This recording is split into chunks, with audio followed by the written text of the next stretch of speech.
Once a woman marries, she's no longer part of the family. Family celebrations are only for family, so leave already. My sister, Amy, said this to me with a sneer, while my mother stood by, telling me to hurry up and go. I had returned to celebrate Amy's coming-of-age ceremony, hoping for some warmth, but my family treated me as an outsider. At that moment, it became painfully clear I was no longer one of them. My chest tightened, but I quickly composed myself. If that's how they feel, there's only one thing I can do: make them regret their words. My name is Sherry, I'm 22 years old, and I've grown accustomed to living on my own. It's been 4 years since I left home after graduating from vocational high school. Life hasn't been easy, I've worked hard to make ends meet. It's not luxurious, but it's the life I chose, and I take pride in supporting myself. Yet, even now, memories from the past linger like shadows. My mother and Amy's actions still weigh on me. The day before my first birthday, my father left us for another woman. My mother never forgave him. Unfortunately, I inherited his features, and because of that, my mother harbored a deep resentment toward me. "You're just like him. Seeing your face makes me sick." As a child, I didn't fully understand her words, but I felt the cold stares, the disdain. To her, I was nothing more than a living reminder of her pain. In the beginning, my grandparents showed me some care, but as my mother leaned on them more and more for financial support, even they began to pull away. By the time I turned 2, my mother had remarried. Soon after, Amy was born, and my mother's new family unit was complete. Without me, I was an outsider. One day, I watched my mother, stepfather, and Amy pack their suitcases. "Where are you going?" I asked. "On vacation," my mother replied curtly. "Can I come too?" "Of course not, we'll drop you off at daycare." Their laughter echoed as they left without me. I was always left behind, sent to a 24-hour daycare while they went on family trips. Each time, I'd watch them leave with smiles on their faces, my heart sinking deeper into loneliness. At home, my mother's rejection became impossible to ignore. I was isolated, invisible to my so-called family. Once, Amy innocently asked my mother, "Why doesn't Sherry get a birthday party?"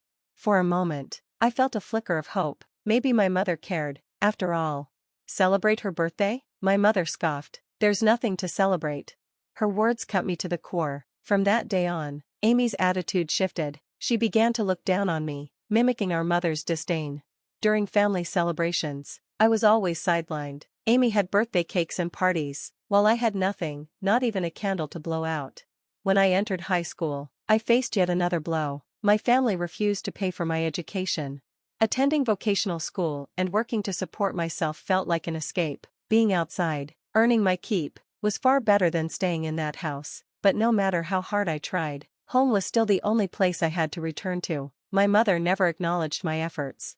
At 18, I made the hardest decision of my life. I left. I couldn't take it anymore. I craved freedom, a life where I wouldn't feel suffocated sharing space with my mother, stepfather, and Amy. When I finally left, they didn't show a shred of emotion.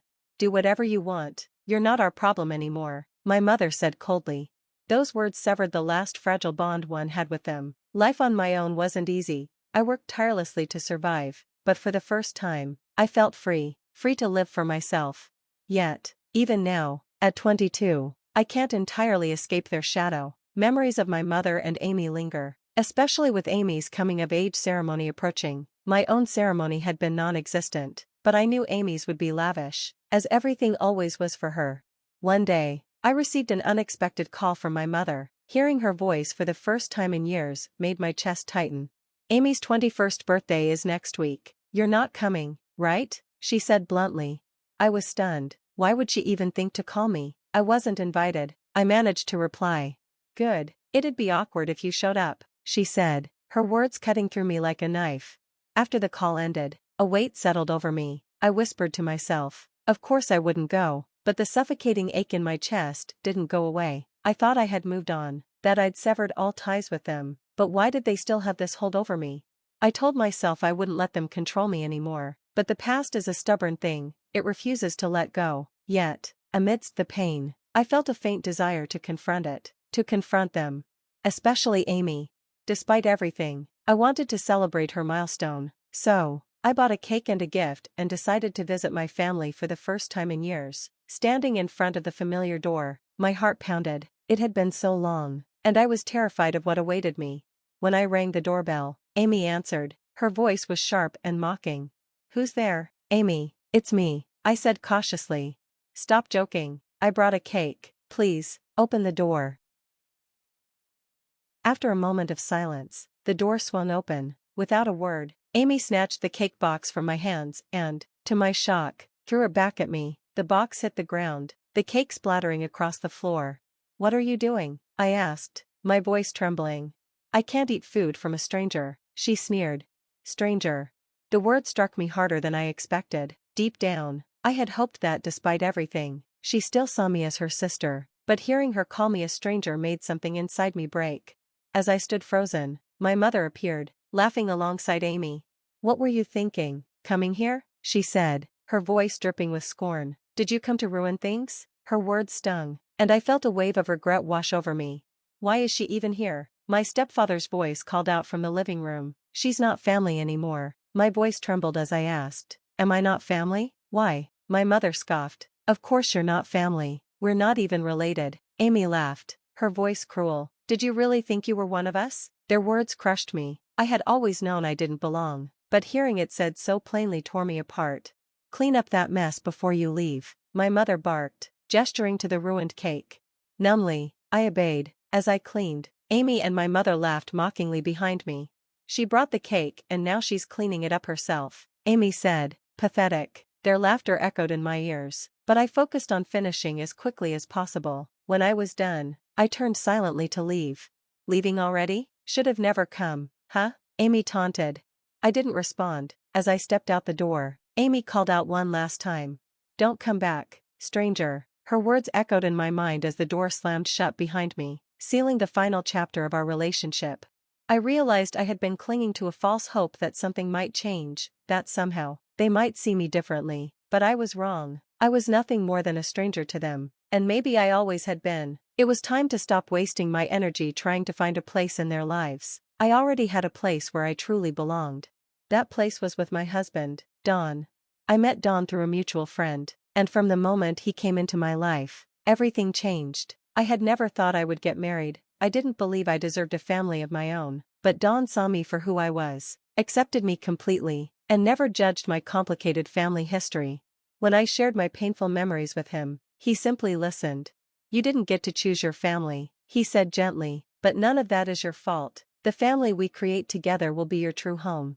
His words warmed my heart, and for the first time, I felt like I truly belonged somewhere. With Don, I learned what happiness was. Our life together became my anchor, irreplaceable and full of love.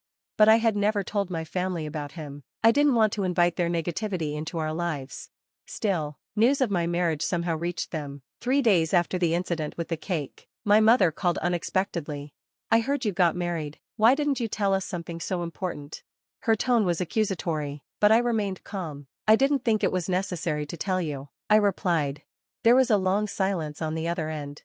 "Fine, do whatever you want," she said at last. "You'll end up alone anyway." This time, her words didn't hurt me. I had expected them. Instead, I felt reassured, knowing how happy I was with my new life. I wasn't alone, I had Dawn, and together we were building a family rooted in love and mutual respect. Her bitter remark was meaningless. It couldn't change my happiness. That phone call marked the final break between us. Or so I thought. 3 days later, the doorbell rang unexpectedly. When I opened the door, I was stunned to see Amy standing there. How had she found my address? Still, I invited her in. "What are you doing here?" I asked, my guard immediately up. "I just wanted to see what kind of guy you married," she said with a playful tone that put me on edge. As soon as she entered the living room, her eyes locked on Don. "This is your husband? Not bad at all. How did someone like you snag him?" I clenched my fists, anger simmering, but I stayed silent. Don, however, remained composed. "I'm Sherry's husband. Please stop with the unnecessary remarks," he said calmly. Amy looked surprised by his directness, but quickly recovered. She stepped closer to Don, her smile turning sickly sweet. "Don't be so stiff. Let's have some fun. Sherry won't mind, will she?" I was shocked by her audacity, but Don didn't waver. "I'm not interested. My happiness is with my wife," he said firmly. "Please stop this behavior." A wave of gratitude washed over me for Don's unwavering loyalty. Amy shrugged, her smile fading into a cold smirk. "Whatever. I don't care about your happiness anyway." she said with a dismissive tone. Her feigned indifference made my next steps clear. You don't need people like her in your life, Sherry, Don said softly after she left. For your sake, and ours, it's best to cut ties. His words mirrored my own thoughts. Amy and the rest of my family had no place in the life I was building anymore. It was time to let go. That visit was a turning point. For years, I had been sending money to my family. I had paid for Amy's tuition and even helped with the mortgage on their home, all in the hope that they might someday accept me as part of the family. But after Amy's visit, I realized I owed them nothing. They had taken all I had to give and returned only scorn. Now, I chose to give my energy, my love, and my support to the family I was creating with Dawn, a family built on kindness, respect, and unconditional love. It was time to stop looking back and start living fully in the present. I decided it was time to stop the financial support. When I told Don, he gave me a warm smile and nodded. That's the right choice, Sherry, you've done more than enough. Now it's time to focus on yourself. His words lifted a weight I hadn't realized I was still carrying. Cutting off the money felt like reclaiming my freedom. I filed the necessary paperwork and halted the payments. For the first time, I felt a deep sense of relief. But peace didn't last long. A month later, my routine was shattered by loud, angry banging on the door. When I opened it, my mother and Amy stood there, their faces twisted in fury. Why didn't the tuition payment go through? The landlord is threatening eviction, my mother spat, her tone accusatory. Their outrage didn't surprise me. I had been expecting this confrontation. Taking a deep breath, I responded calmly. I stopped the payments because I'm no longer responsible for you. Their expressions shifted from anger to shock. What do you mean you stopped the payments? Amy demanded. I even sold the house to recover what I already paid, I added, my voice steady. What? My mother's voice rose. You sold the house? How could you? You made it clear I'm not part of your family, I said, meeting their glares head-on, so I have no obligation to support you. But what about my tuition? Amy cried. I can't finish school without it.